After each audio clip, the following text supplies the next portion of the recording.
So teams in the Central, we've got Carolina, Chicago, Columbus, Dallas, Detroit, Florida, Nashville, and Tampa Bay. Is there a team right there? I mean, feels kind of obvious, but is there a team right there that jumps out at you as the best team in that division? I'm gonna have to say the Stanley Cup champions.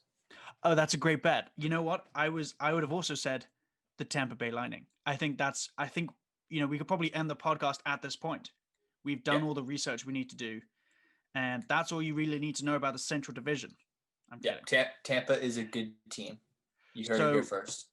and honestly, no one else is saying these kind of things. So that is a big bonus for us.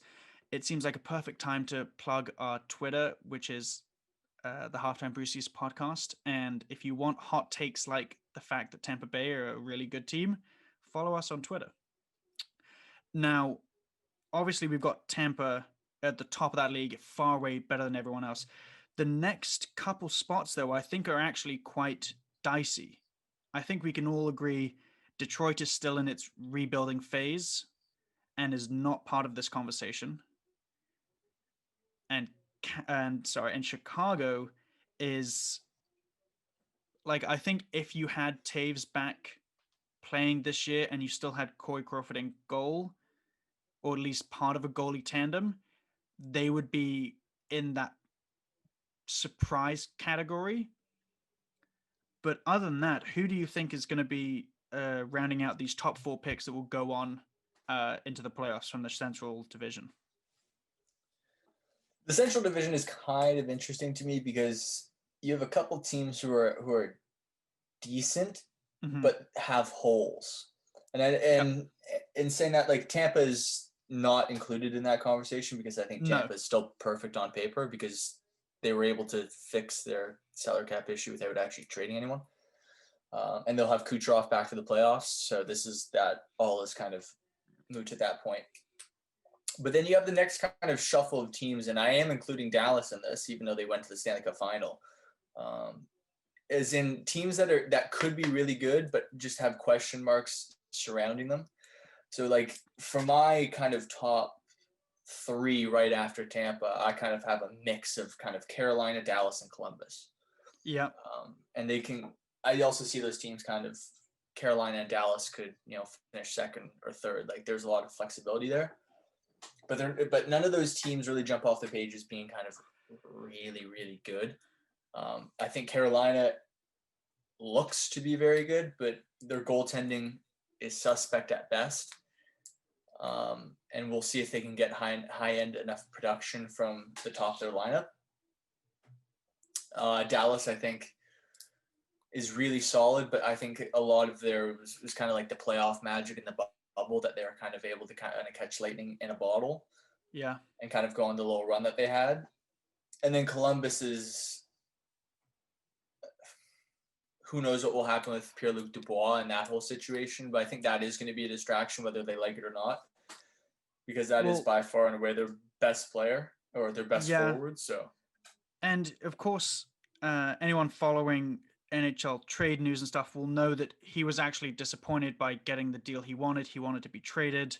He got a 2-year, $10 million, I think. And he didn't want that deal because that $5 million makes it just more difficult for him to join a new team just because it's another hurdle that he doesn't want.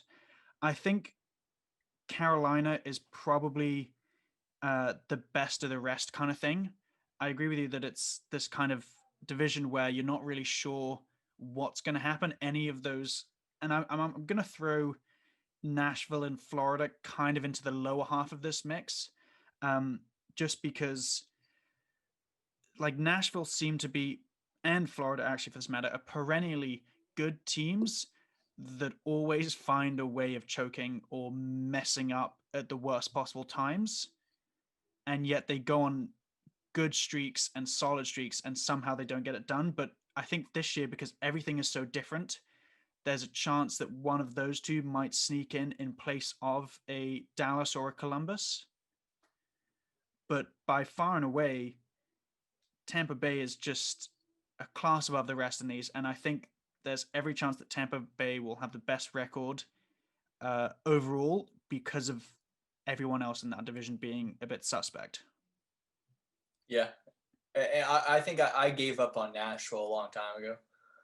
I think their window is a few years ago, and it's not like they're getting any younger. No. And as for Florida, I thought, how many 30 goal scorers can you lose and still call yourself competitive?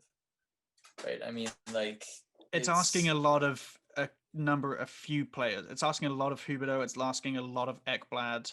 And Barkov. And it's yeah. Now if Bobrovsky comes back and is in Vezina winning form, it's possible. Then you can see. I can definitely see Florida and Nashville being one of the 4 teams that makes it into their kind of playoffs format, the structure, however it's going to work. But yeah, do I really see them on the same level as a Tampa? No.